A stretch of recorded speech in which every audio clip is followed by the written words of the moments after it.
Matod pa sa usa ka Jumas 26 nako kaniadto. Brad patunag bato na itong langit.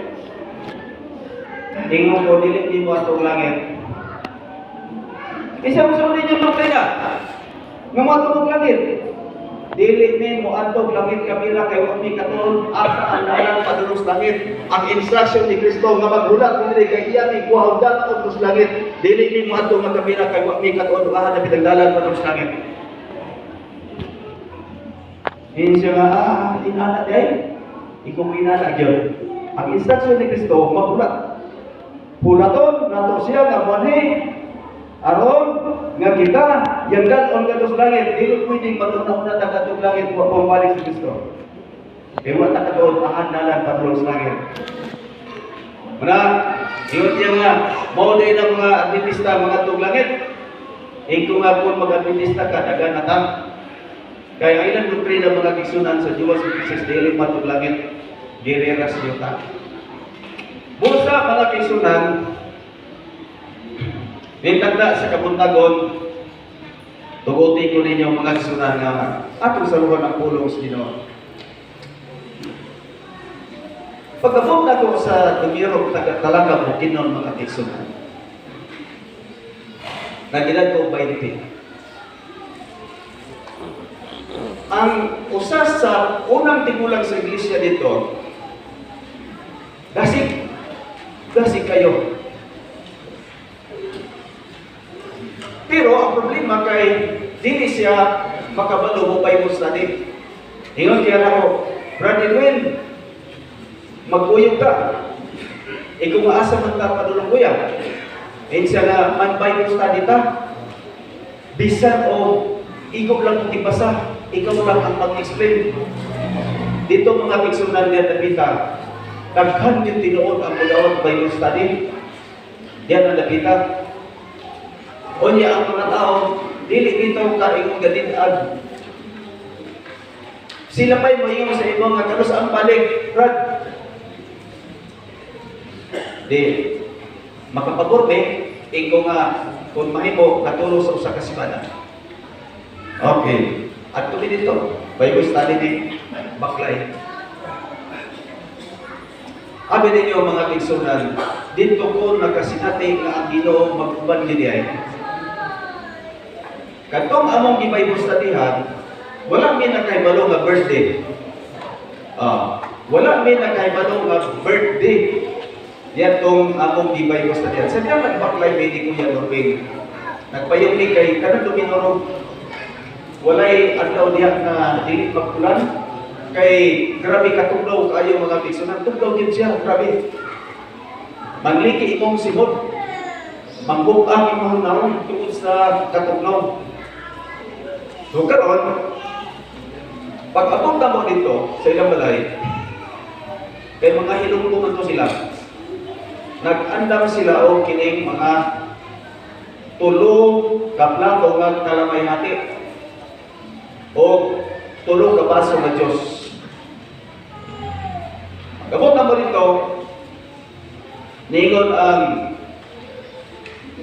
tagbalay, Brad, saka na mo. Na kami. Kato yung kauban, pasaga to. Di ko kay Sister Gladys, tinataway ni Kuya Norbing, kasama yun. Kuya, utang ko yun, magkita naman. Sige, kami naman, Brad. Brad Toto, kami naman. As, kami biyaw, kami. Ako masawa, ako igagaw, kumanganap, nakakita biya sa itiwa ng tulubo. Nagsunod mo payong, nagaputi. Ang diha sa inyong taliwala. Aksyon ko, paguyawan. Di ko na kumalimbo sa bukton, bro. Nindog. Ikaw nga doon rin kabira daw ni Kuya Norbing. Ingon ko ito pa nga, takto, kali ka mo. May mga hiluguman. Makita mo kung nila layo pa, nagpaklay.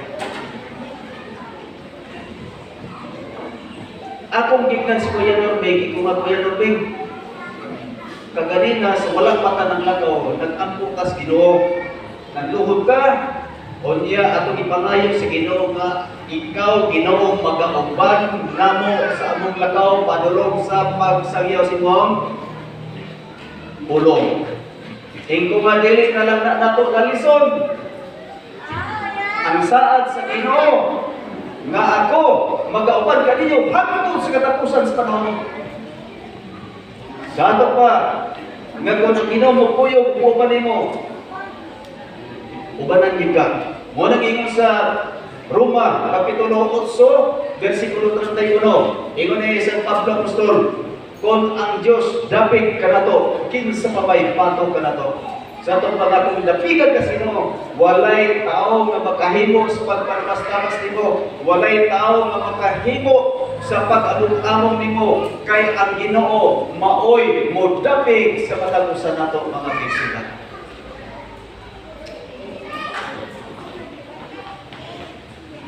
Dili ko kay Pasen o mo ako tagbalin siya sa introduction lang. Delikado mo ako tagbalin siya, tinagilan introduction, kaya di kita makahuman, di kita makalanding kung barko pa rin ang surgo, aeroplano, di kita kalanding. Ang mensahe na ito, di kita ka sa kuto ng puluhan, gabi kung kangit-ngit sa atong kinabuhi. Basa kanina sa ating igsoon, parehas ni o Biblia kamiran. Ang iyang gibasa ng Biblia, mayong balita sa Biblia. Wala na ko dala ang akong King James Version na nindot ko kapag kahubad ng igsoonan. Apan mas ganahan ko, mas paboran ko nini nga Biblia mga igsoonan. Gawas nga kini nga Biblia, bata pa kayo wali mga igsoonan kani nga Bible ako. O asa ko na ani nga Biblia. Amo ka inyong mga Biblia o nagkuyog ba sa inyong mga igsoonan. Pero kini akong Biblia, gikan sa bata pa ko, kini akong Biblia na anani. Pag ila na mo ni Sister Gladys, kini nga Biblia di anani. So, lugay na ni siya mga igsoonan sa akong gamot. Pusa nga, kabisado na ko ang Biblia na akong gihamiran mga igsoonan.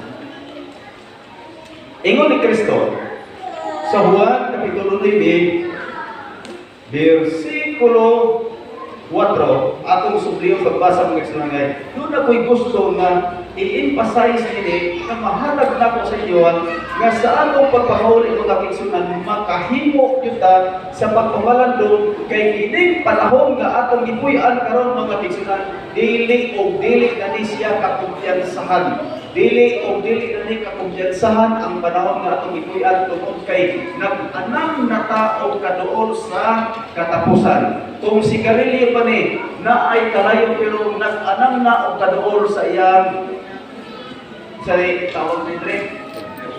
Filter. Filter. O. Napay Bisaya pag ginala ko yung sinan. Upos. Upos. Kung ako tagani upos mga kiksunan, labay na gina siya. Di tagkumpiyansa. Panit-itin yung mga kiksunan ang paligo ka ito mga naso. Gubat, guto, o unsabak. Mauna siya ang gipropesya sa kining gitawag sa ato the little time of trouble. Ang little time of trouble mga kiksunan, muhaon na siya sa Revelation chapter 7 verse 1 up to 3 na nag-ingon, ayaw sa ninyo pagdagmali ang kakawiyan hangtod nga ang tanang katawan kapatikan diha sa ilahang mga stang. O katong pagkahangin mga kisunan nagsimbuluto o kabugot, gubat sa kalibutan. Pero dili siya doon yung kisunan. Ito ang galitin tayo pagkabol.